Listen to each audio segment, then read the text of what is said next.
الحمدللہ والصلاة والسلام علی سیدنا رسول اللہ وعلی آلہ وصحبہ ومن والہ۔ بسم اللہ الرحمن الرحیم۔ المبحث الثانی، دوسری بحث، المردود بسبب سقط من الاسناد، وہ حدیث جو مردود ہوتی ہے سند میں، اسناد میں راوی کے گر جانے کے سبب سے، یعنی دوسری بحث ہے اس خبر مردود کے بیان میں، اس حدیث کے بیان میں جو مردود ہوتی ہے اسناد میں کسی راوی کے ساکت ہونے کی وجہ سے۔ المراد بالسقط من الاسناد، اب اس سے مراد کیا ہے؟ سقط من الاسناد، اسناد میں راوی کے ساکت ہونے سے کیا مراد ہے؟ آیا شروع میں سے راوی ساکت ہو یا درمیان سے ہو یا آخر سے ہو؟ آخر کیا مراد ہے اس سے؟ تو اسی کی وضاحت کرنے دیکھیے۔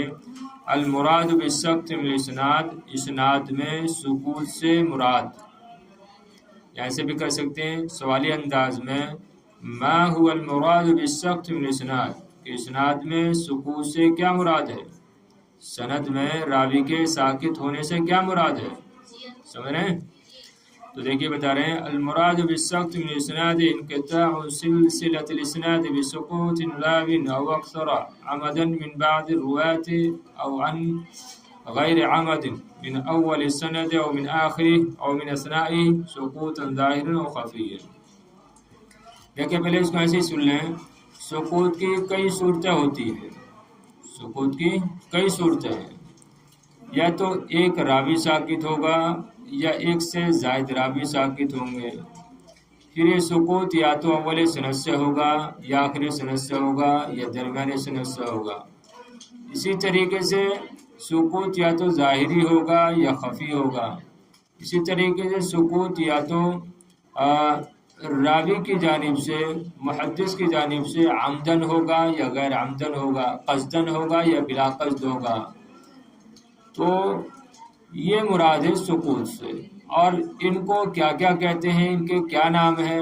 یعنی اگر اول سند سے راوی ساکت ہے تو اس کا کیا نام ہوگا، درمیانے سند سے راوی ساکت ہے تو اس کا کیا نام ہوگا، اسی طرح سقوط ظاہری ہے، سقوط خفی ہے تو ان کا کیا کیا نام ہوگا، وہ ساری تفصیل جو ہے یہاں سے بیان کریں گے۔ بات سمجھ رہے ہو؟ تو اسناد میں راوی کے ساکت ہونے سے مراد انقطاع سلسلۃ الاسنادی، اسناد کے سلسلے کا منقطع ہونا ہے، سند کی چین کا منقطع ہونا ہے۔ کیسے؟ بسقوط راوی، ایک راوی کے ساکت ہونے کی وجہ سے، او اکثرا یا ایک سے زائد راویوں کے ساکت ہونے کی وجہ سے،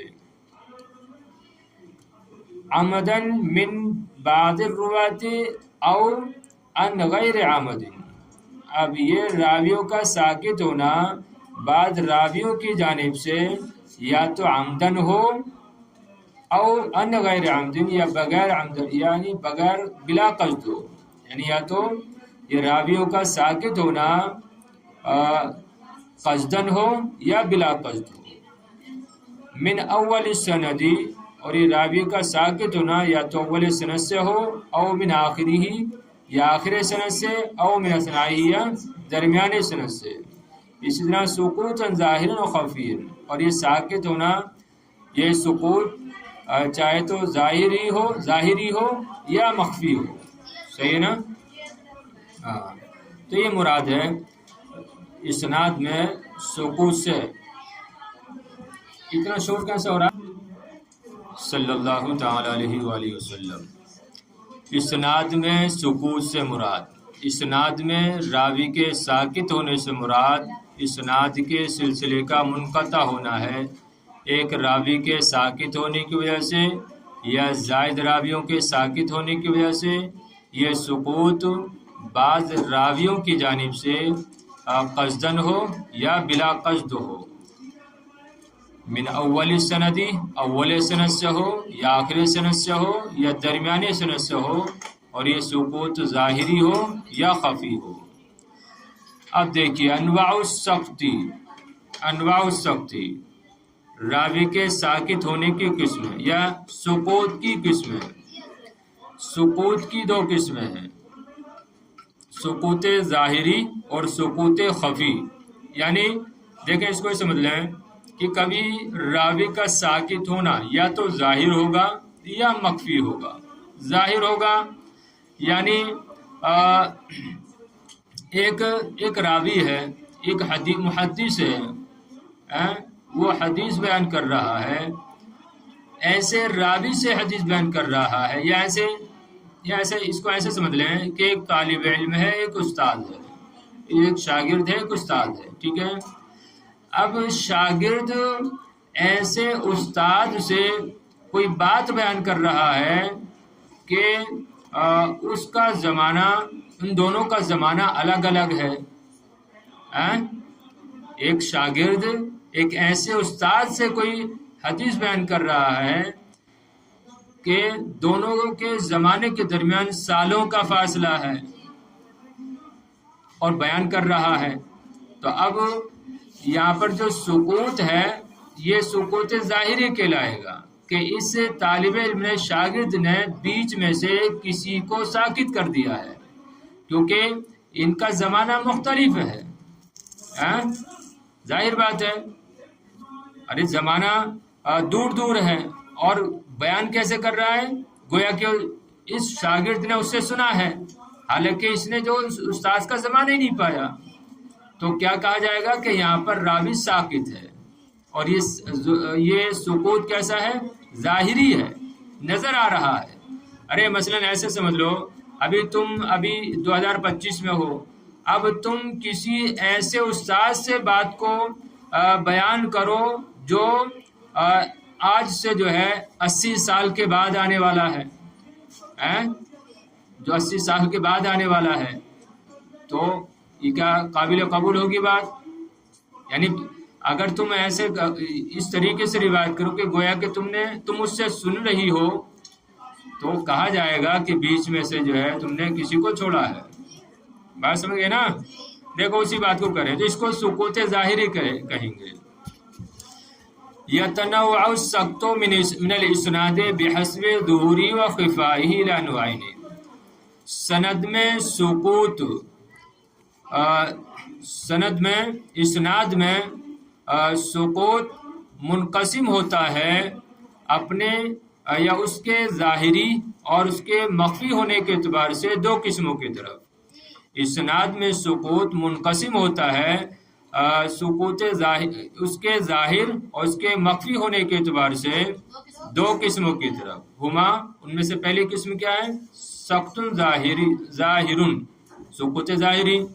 وهذا النوع من السکت یشترک فی معرفتہ الائمۃ وغیرهم من المشتغلین بعلوم الحدیث۔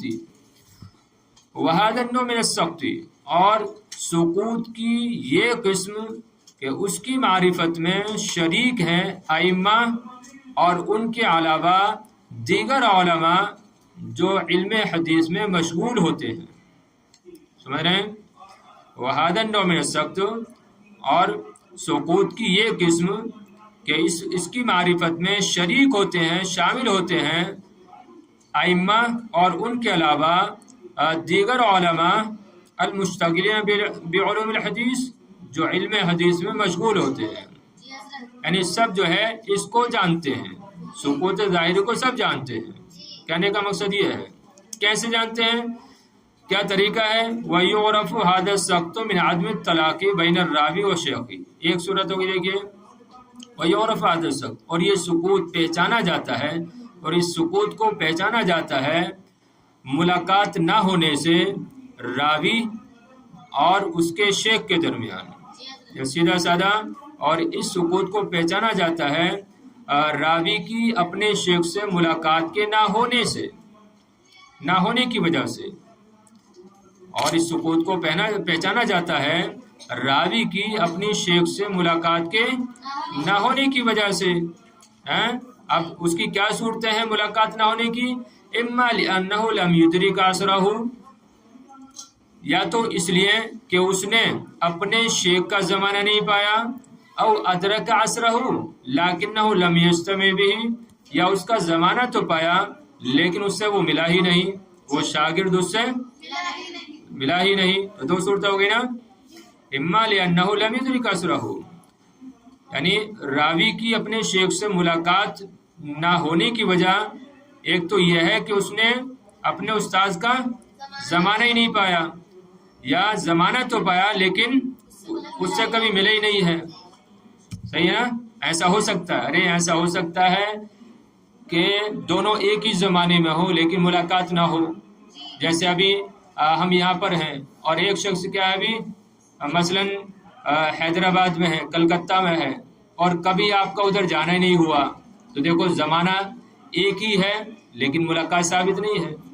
ایسا ہو سکتا ہے نا؟ تو اگر ایسا راوی ایسے شیخ سے حدیث بیان کر رہا ہے کہ جس سے اس کی ملاقات ہی نہیں ہے، تو لہذا کہا جائے گا کہ یہاں پر کوئی بیچ میں سے راوی ساکت ہے، ان کے درمیان کوئی نہ کوئی راوی ساکت ہے. بات سمجھ رہے نا؟ ہاں. تو یہ کہہ رہے ہیں وَيُعْرَفُ هَذَا السَّقْطُ، اور یہ اس قسم کو پہچانا جائے گا راوی کی اپنے شیخ سے ملاقات نہ ہونے کی وجہ سے. اب ملاقات نہ ہونے کی کیا صورت ہے؟ یا تو اس لیے کہ اس راوی نے اپنے شیخ کا زمانہ نہیں پایا، او ادرک عصرہ لکنہ لم یجتمع بہ، یا اس راوی نے اپنے شیخ کا زمانہ تو پایا لیکن اس سے ملا نہیں. لم یجتمع بہ، اس کا سیدھا سادہ اس سے ملا نہیں. اب کہہ رہے ہیں ولیست لہ منہ اجازت ولا وجادت، اور نہ ہی اس کے لیے اس شیخ کی طرف سے اجازت ہے اور نہ ہی وجادت ہے، یعنی نہ ہی اس کو اجازت حاصل ہے شیخ کی طرف سے اس راوی کو، اور نہ ہی وجادت حاصل ہے. اصل میں یہ اصطلاح ہے علوم حدیث کی، اجازہ اور وجادہ. اجازہ کہتے ہیں یعنی روایت کا حکم دے دینا. مثلا میں یہاں ہوں، ایک جو ہے شیخ مثلا دلی میں ہے، میں یہاں پر رتن گیری میں ہوں اور شیخ کہاں ہے؟ دلی میں ہے، اور وہ وہاں سے اجازت دے دیں کہ وہ حدیثیں جو تمہارے پاس ہیں میں نے تم کو ان حدیثوں کی روایت کرنے کی اجازت دی ہے، تو اب میرے لیے جائز ہوگا. صحیح ہے کہ میں ان کی کہ ان حدیثوں کو آگے روایت کروں ان کے حوالے سے. اس طرح وجادہ کہتے ہیں کہ لکھ کر جو ہے کہہ دینا، یعنی خط کے ذریعے سے جو ہے کہلوا دینا. مثلا وہ شیخ جو دلی میں ہے وہ لکھ کر بھیج دیں کہ میں تم کو اجازت دیتا ہوں کہ تم میری وہ حدیثیں جو تمہارے پاس ہیں ان کو روایت کرو. صحیح ہے، تو اس کو وجادہ بولتے ہیں.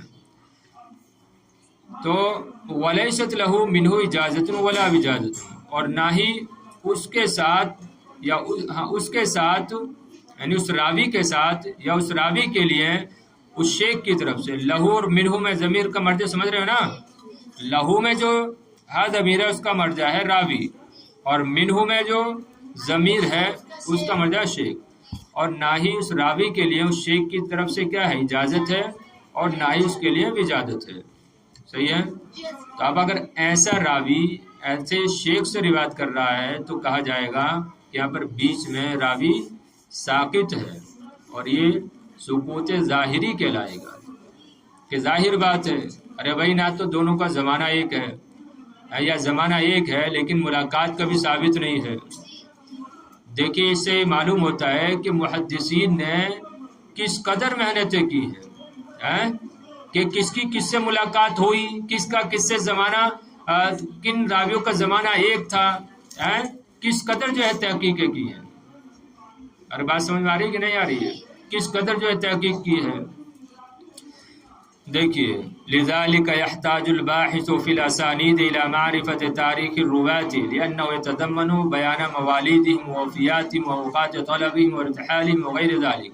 کس قدر محنت کی ہیں، اسی لیے باحث کو ضرورت ہے اس اسانید میں بحث کرنے والے کو ضرورت ہے راویوں کی تاریخ کی معرفت کی. کیوں؟ اس لیے کہ تعریف راویوں کی ولادت اور ان کی وفات کو شامل ہوتی ہے، اور ان کی طلب علم کے اوقات کو شامل ہوتی ہے، وہ ارتحالہم، اور ان کی سفروں کے اوقات کو مشتمل ہوتی ہے، وغیرہ ذالک، اور اس کے علاوہ دیگر چیزوں کو شامل ہوتی ہے۔ کون؟ تاریخ۔ سمجھ رہے ہیں؟ تو اسی لیے اسانید میں بحث کرنے والے کو ضرورت ہے کس چیز کی؟ راویوں کی تاریخ کی معرفت کی۔ سمجھ رہے ہیں کہ کون کب پیدا ہوا، کون کب مرا، اسی طرح کس نے جو ہے کب حدیث کو طلب کرنا شروع کیا، اور کس نے کہاں کا سفر کیا، کن کن سے وہ ملا۔ ان ساری چیزوں کو کھنگالنے کی ضرورت ہے۔ کس کو؟ طالب حدیث کو، باحث فی علم الحدیث کو۔ سمجھ رہے ہیں؟ تو محدث ہونا کوئی مذاق کام نہیں ہے، بہت بڑی بات ہے۔ علماء نے پوری زندگی جو ہے اسی میں صرف کر دی کہ کون راوی کس سے ملا، کس راوی نے کتنے جو ہے سفر کیے، کن کن لوگوں سے ملاقات کی، کن کن لوگوں کا زمانہ، کن کن راویوں کا زمانہ ایک تھا، اسی میں جو ہے انہوں نے اپنی زندگیاں جو ہے صرف کر دی۔ دیکھیے تو وَلِذَلِكَ يَحْتَاجُ الْبَاحِثُ فِي الْأَسَانِيدِ، اسی لیے اسانید میں بحث کرنے والے کو ضرورت ہے راویوں کی تاریخ کو جاننے کی، معرفت جاننے کی۔ کیوں؟ اس لیے کہ تاریخ یہ شامل ہوتی ہے موالدہم وفی، جو جمع کی ضمیر ہے، ہم ضمیر ان سب کا راجہ نہیں، راجہ ہیں، ہاں خیر راجہ بھی کہہ سکتے ہیں۔ ان سب کے راجہ کون ہیں؟ وہی راوی، ارے راجہ ہیں وہ بھی ایک قسم کے، بہرحال راجے۔ تو اس لیے کہ تاریخ مشتمل ہوتی ہے، لِأَنَّهُ میں ہا کا مرجع تاریخ، اس لیے کہ تاریخ مشتمل ہوتی ہے راویوں کی ولادت اور ان کے وفات کے بیان کو شامل ہوتی ہے، اسی طرح ان کے طلب حدیث کے اوقات اور ان کے سفروں کے اوقات کو شامل ہوتی ہے، اور ذالک، اس کے علاوہ دیگر چیزوں کو بھی شامل ہوتی ہے۔ لہذا طالب حدیث اور اس طرح باحث فی الاسانید پر ضروری ہے کہ وہ راویوں کی تاریخ کا مطالعہ کرے۔ وقد اصطلح العلماء الحدیث، خیر اتنی بات ہوگی، اب کریں وقد اصطلح علماء الحدیث على تسمیۃ السقط الظاہر بأربعة اسماء بحسب مکان السقط او عدد الرواة الذين اسقطوا، یا اسقطوا بھی پڑھ سکتے ہیں اس کو مجہول۔ قد اصطلح علماء الحدیث، حدیث کے علماء یعنی محدثین نے سقط ظاہری کے نام پر اصطلاح کی ہے، بأربعۃ اسماء، 4 ناموں کی اصطلاح مقرر کی، ایسے کر سکتے ہیں، اصطلاح بنائی، اصطلاح مقرر کی ہے، یا سیدھا سادہ اطلاق کیا ہے۔ محدثین نے سقوط ظاہری پر 4 ناموں کا اطلاق کیا ہے، بحسب مکان سقط، سقوط کی جگہ کے اعتبار سے، او عدد الرواة الذین اسقطوا، یا ان راویوں کی تعداد کے اعتبار سے جو سند میں ساقط کر دیے گئے ہوں۔ وہذه الاسماء ہویا، اور وہ اسماء یہ ہے، کون ہے؟ المعلق، المرسل، المعضل، المنقطع۔ یہاں پر سیدھا سادہ ترجمہ لگا لو آپ، یا اس کو آپ لکھ لو بین سطور کہ علماء نے ظاہری سقوط پر 4 ناموں کا اطلاق کیا ہے، 4 ناموں کا اطلاق کیا، کس اعتبار سے؟ بحسب مکان سقط، راوی کے ساقط ہونے کی جگہ کے اعتبار سے، یا سند میں ساقط شدہ راویوں کی تعداد کے اعتبار سے۔ سمجھ رہے ہیں؟ محدثین نے سند میں راوی کے ساقط ہونے کی جگہ یا ساقط شدہ راویوں کی تعداد کے اعتبار سے ظاہری سکوت پر 4 ناموں کا اطلاق کیا ہے. سمجھ رہے ہیں؟ یہ یعنی اصطلاحی ترجمہ اس کو کہہ لو، یہ زیادہ مناسب ہے، بات سمجھ میں آنی چاہیے. آگے سمجھ میں. علماء محدثین نے راوی کے ساکت ہونے کی جگہ یا ساکت شدہ راویوں کی تعداد کے اعتبار سے سند میں ظاہری سکوت پر 4 ناموں کا اطلاق کیا ہے. وہ 4 نام کون سے ہیں؟ معلق، ایک معلق ہے، ایک مرسل ہے، اور تیسرا معضل ہے، چوتھا کون ہے؟ منقطع. میں نے کہنے کا مقصد یہ ہے، دیکھو تھوڑا سا اس کو سمجھ لو. کیا کہہ رہے ہیں؟ بحسب مکانی سکتی، سکوت کی جگہ کے اعتبار سے. یعنی میں ابھی کیا پڑھا تھا آپ نے؟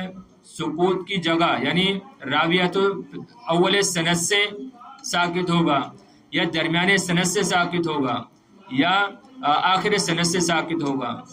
صحیح ہے؟ اسی طریقے سے او عادت الروات الاسکتو، یعنی راویوں کی تعداد کے اعتبار سے جو ساکت ہوئے ہیں تو اس کا بھی لحاظ ہوگا کہ اگر ایک راوی ساکت ہے تو اس کا کیا نام ہوگا، وہ زیادہ راوی ساکت ہیں تو ان کا کیا نام ہوگا.